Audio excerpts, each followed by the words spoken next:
ni Daddy sa manok Ay namin yung apoy mo sunog na. Ano sabi mo?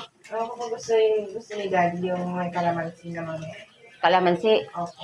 Oo, kung may kalamansi kayo doon, babad kung ayaw mo ng babad mo sa bawang, kalamansi, saka paminta. Bigain mo.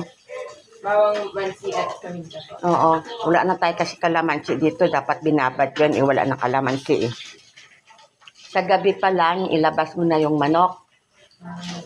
Ibabad mo na. Pagdating nyo doon, di ba malambot na yan. May kalamansi na kayo doon. Yung puno po. Puno. Ay, nabulok na. Wala na kami kalamansi dito eh. Dadaan naman kayo sa bayan, di ba?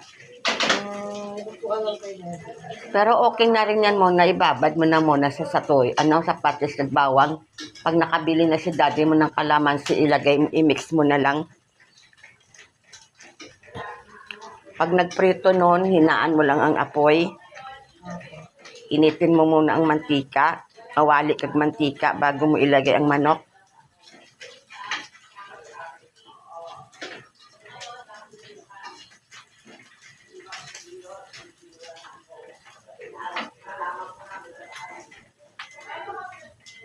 Pag nainit na yon, hinaan mo yung apoy niya.